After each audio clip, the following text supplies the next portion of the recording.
La segunda parte de inferencia causal. Inferencia pasiva de efecto causal.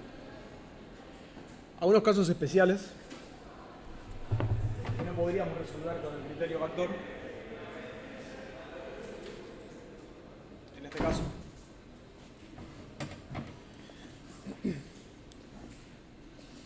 tenemos un modelo en el que fumar genera cáncer y hay una causa común que genera fumar y tener cáncer, que podría ser un genotipo.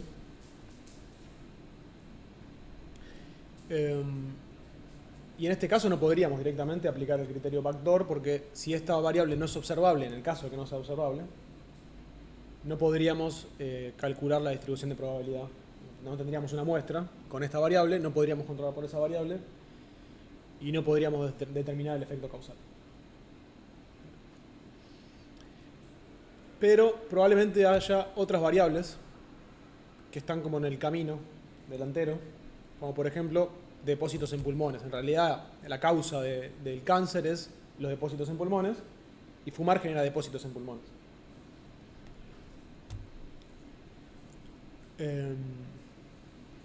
Y en este caso sí podríamos evaluar un efecto causal entre D y C, controlando por F. Cortaría el efecto trasero, el camino trasero. Y también podríamos evaluar el efecto de F en D. Porque de hecho no hay camino trasero, en realidad. Si esta variable no es observada, porque no nos interesa, entre F y D, no hace falta ni siquiera controlar en ese caso. Entonces, un ejemplo de datos, tenemos una muestra de las tres variables y la empresa dice, la farmacéutica, la empresa de la industria del tabaco dice, pero la gente que fuma tiene más cáncer que la gente que no fuma. Conviene que la gente fume, en realidad. Pero si lo vemos de otra forma, si lo vemos cuál es la probabilidad de que se genere cáncer. Vamos, acá tenemos, en ambos casos, si la persona fuma, si la persona no fuma, aumentar los depósitos en pulmones aumenta la probabilidad de cáncer, y en el otro caso también. Tener más depósitos en pulmones, tener depósitos en los pulmones genera más cáncer. Y una forma, la probabilidad de tener depósitos en cáncer, depósitos en pulmón, dado fumar, en este caso hay 400 personas que no fuman, 380 y 20. 380 son las que no tienen depósitos y 20 sí, entonces la probabilidad es esta, 0,95, no tener depósitos en pulmones, dado que no se fuma. Y en el otro caso pasa algo parecido, son 400 personas, 380 tienen depósitos en los pulmones. Entonces una forma efectiva de reducir los depósitos en los pulmones es dejar de fumar, o no fumar directamente. Entonces, ¿cómo podemos hacer para evaluar el efecto causal en este caso? Sin controlar por la variable U, queremos el efecto causal de F, en la variable en cáncer.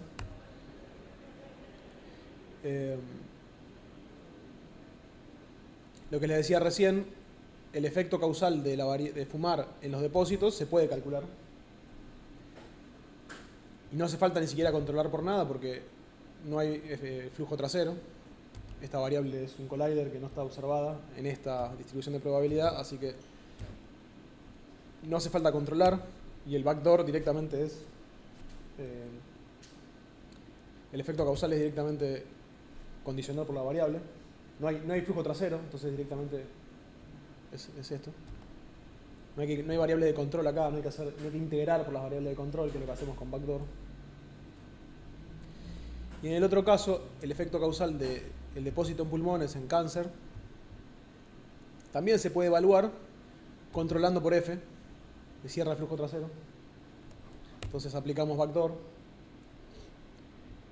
y integramos la variable F, los controles, y tenemos que tener el efecto causal. De hecho, esta esta distribución de acá, la probabilidad de C dado D y F, es la tabla que teníamos antes. Ya la teníamos. Y la otra, que es la probabilidad de F, también hay 400 y 400 personas que fuman y no fuman. Entonces también la tenemos. Podríamos calcular ambos efectos causales parciales. Y el efecto causal total, es decir, de la variable F de fumar en cáncer, se puede pensar de la siguiente manera.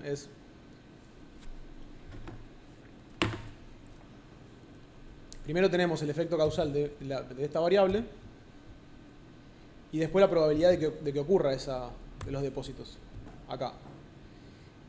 Integro, no se ve ahí, pero integro por los depósitos. Tenemos primero el efecto causal que generan los depósitos en cáncer. Y esos depósitos, ese efecto causal lo podríamos calcular. Y esa elección del experimento, si estamos haciendo un experimento en F, en realidad se selecciona con esta probabilidad. Entonces vamos a integrar todos los D en función de la probabilidad de que ocurra ese D dado el experimento que estamos calculando. ¿Dado el D o es el du de D? Pasa que si fuera du de D acá, D sería independiente de F. Sí, claro, ok. Entonces es la probabilidad de obtener ese D cuando hacemos el experimento F. Con esa probabilidad tenemos esos depósitos y quisiéramos ver el efecto que tiene, si esos depósitos, qué efecto causal tienen sobre C. Y pesamos todos esos efectos causales en función de la probabilidad que se genere ese. Y estas dos expresiones son las que tenemos acá arriba, simplemente.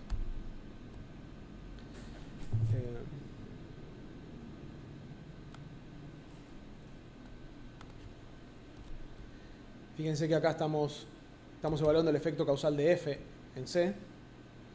Y acá estamos integrando las variables de control para este efecto causal, que son F también. Le puse F' para que no se confunda. Son distintos Fs. Tenemos.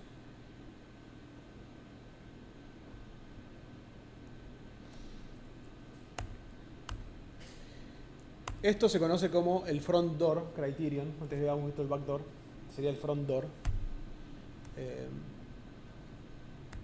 Y tiene que cumplirse, para que se pueda aplicar, tienen que cumplirse algunos criterios,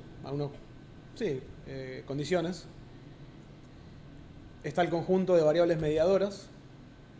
Ese conjunto de variables mediadoras satisfacen el criterio front door entre un tratamiento T y una variable I, objetivo, si M media completamente el efecto causal de T en I, si no hay caminos traseros abiertos entre M y T,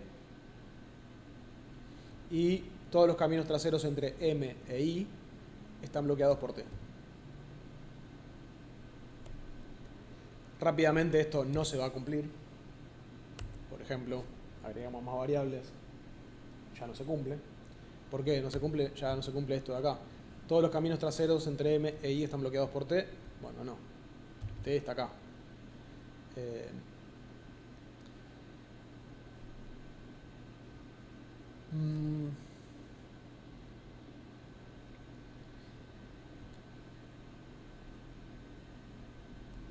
Y acá hay un camino trasero entre M e Y. W12 sería un camino trasero. Y hay que condicionar por eso. Pero podemos usar la misma estrategia. La estrategia de tenemos un efecto causal que lo podemos evaluar en principio. Antes no había que controlar, pero ahora podemos controlar por W1. ¿Sí? ¿Qué caminos traseros hay entre estas dos variables? Entre T y W, entre T y M. El que va por acá,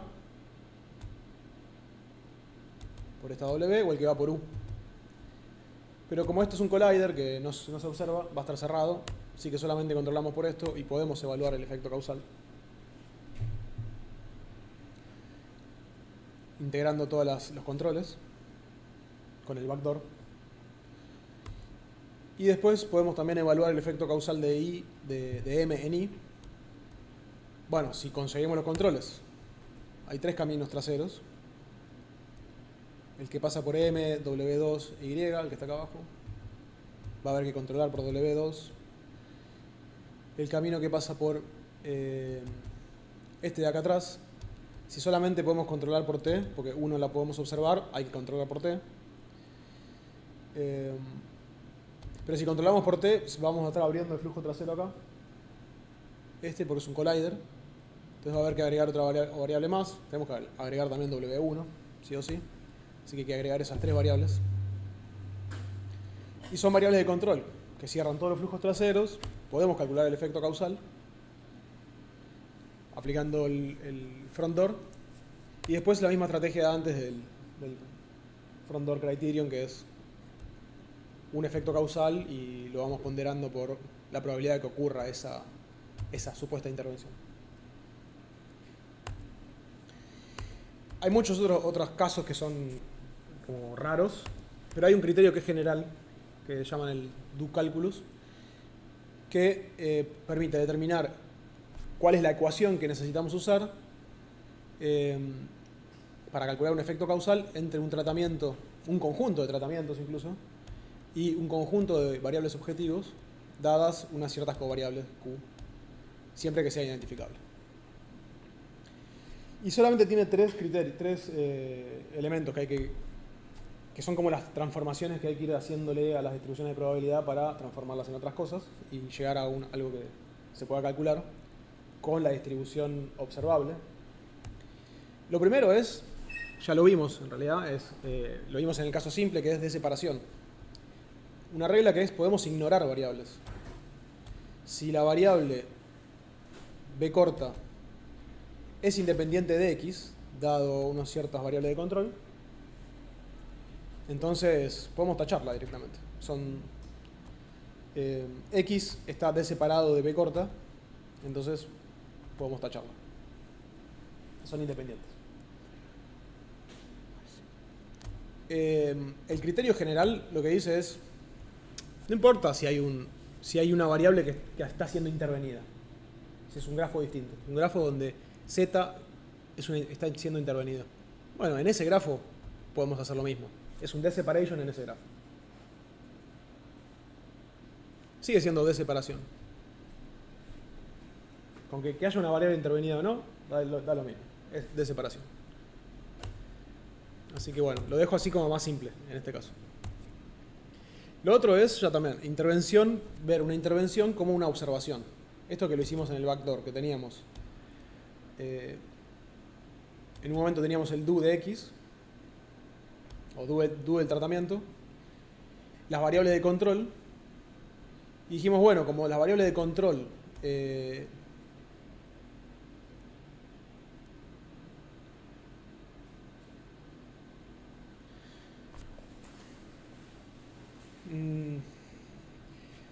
como el flujo trasero, como las variables, como las variables de control cierran el flujo trasero entre la variable b corta e x, todo el flujo de inferencia va por delante. Eso es lo que habíamos pensado antes. ¿Sí? Y entonces es lo mismo. Como ya sé, este conjunto C cierra el flujo de inferencia entre b corta, el flujo de inferencia trasero. Por eso acá es el grafo que tiene x.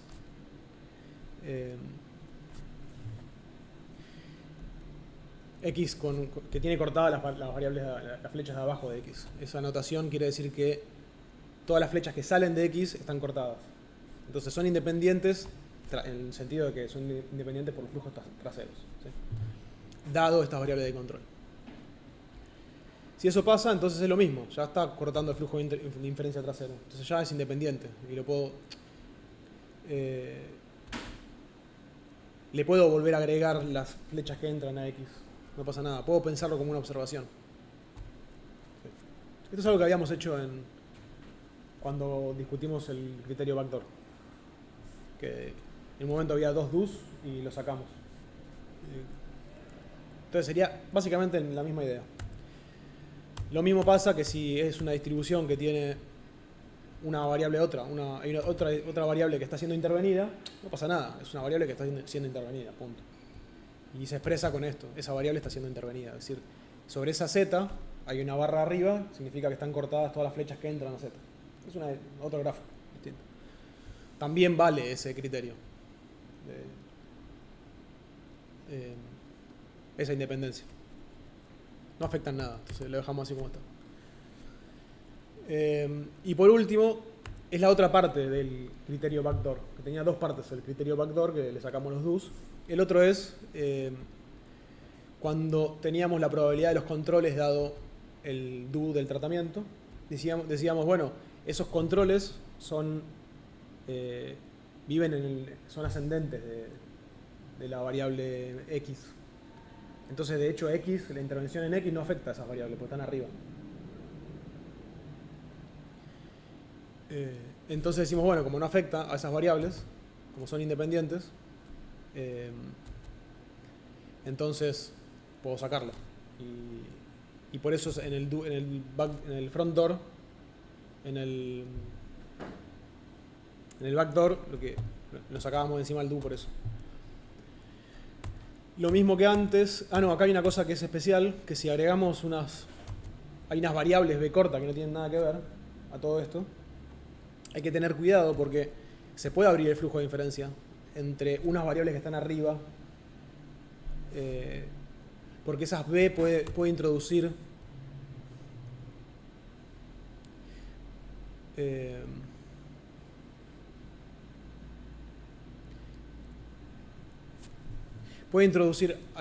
como colliders, puede introducir flujo de inferencia trasero. Puede hacer que se conecten. Ahora voy a mostrar un ejemplo. Y si además metemos un do acá, si hay lo mismo que pasaba en los otros casos, si hay alguna otra variable que está siendo intervenida, vale igual. Respecto de lo de b corta, tiene que ver con esto.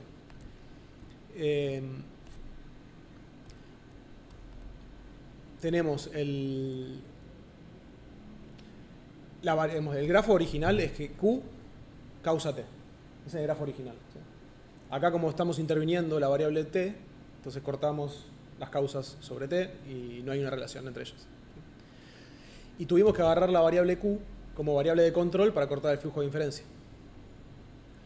Entonces intervenir, lo que pase acá, la intervención que hagamos acá, no va a afectar la distribución de probabilidad o la creencia que tengamos sobre Q, porque acá hay un collider, de hecho, o es un collider que no está siendo observado. No hay flujo de inferencia, está cerrado. Al no observar la variable I, ese flujo está cerrado. Y son independientes. Por eso podemos sacarnos encima el do acá. Va a ser independiente.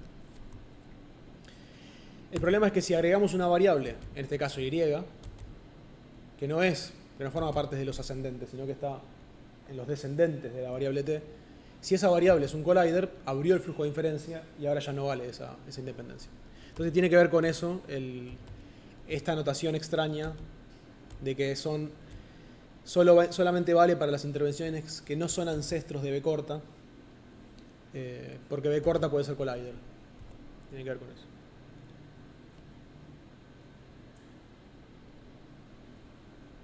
Dejo ahí la intuición porque de hecho no hay mucho más que pueda profundizar en la intuición. Simplemente les muestro, avanzo porque así terminamos por lo menos con lo que quería mostrarles hoy, que es como usar estas ideas, estas reglas, para derivar el front door y el back door.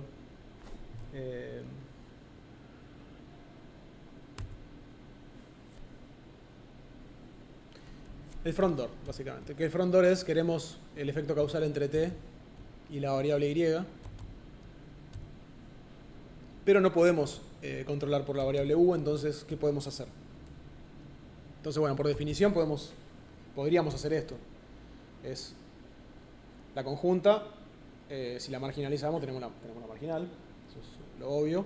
Esta conjunta la podemos expresar en dos partes. Acá es la probabilidad de M dado DUT, como que el primer efecto causal, este. Y el otro es la probabilidad de I dado DUT y M, que es otra cosa, no es lo que teníamos antes. Es es descomponer esto de acá arriba, nada más. Y ahora vamos a ir tratando de hacer ciertas transformaciones sobre estas dos partes de acá. La primera parte tenemos este grafo, es decir, tenemos un do sobre la variable t. Intervenimos sobre esta variable, la probabilidad en m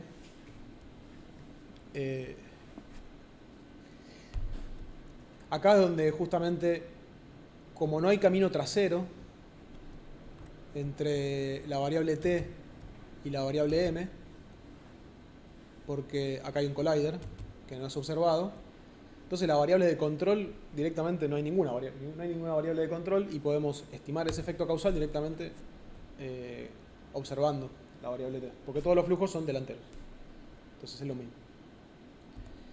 Y acá estamos aplicando lo que sería transformar una intervención o ver una intervención como una observación, lo que sería la regla 2. Y eso lo podemos hacer gracias a que no hay backdoor entre t y m. En este caso. Ahí aplicamos la regla 2. Y lo ponemos ahí arriba, listo, lo reemplazamos. La segunda parte es un poco más larga. Tenemos esta distribución de probabilidad donde tenemos la intervención en t. Observamos la variable m. Tenemos este grafo. Y acá, para llegar al front door, el front door acá lo que teníamos era el do de m en realidad.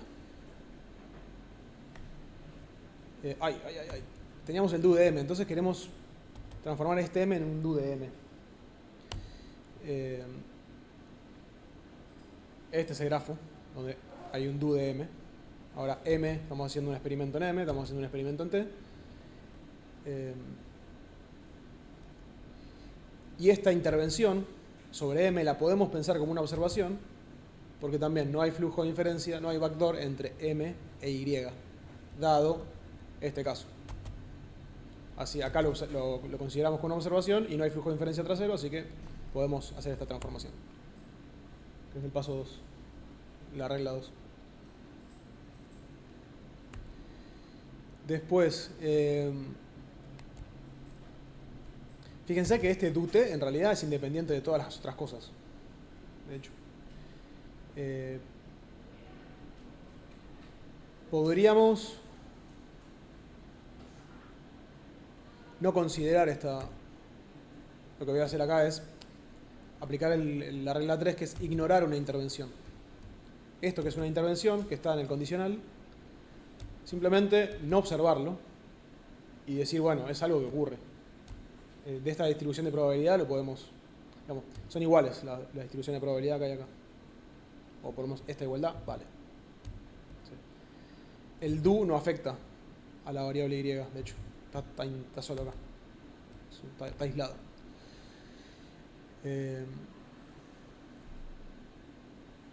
Esto no sé si está bien escrito, pero bueno, ignoramos una intervención. ¿Sí? Y acá tenemos, por definición, podríamos integrar todos los valores para t, que son ocultos, de la conjunta. Tenemos la marginal, por definición, y esa marginal, esa conjunta se puede descomponer entre estas dos. En esta primera parte es este grafo.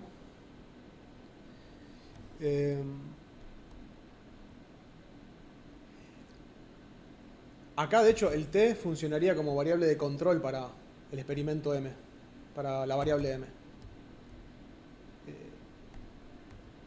Y podríamos ignorar este do m, porque no depende, t no depende. De hecho, hay un flujo, está cerrado el flujo de inferencia acá. Esta variable en esta distribución no aparece la y, así que está cerrado el flujo entre m y t. Así que son independientes. Podemos considerar directamente la probabilidad de t.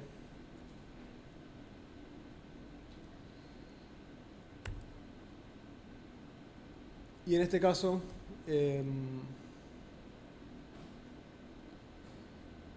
estamos observando la variable t, seguimos haciendo el experimento en m, y lo pasamos a una observación que sería la regla 2, intervención como observación, porque no hay backdoor entre M e Y. Entre M e Y dado T. T es un control para M.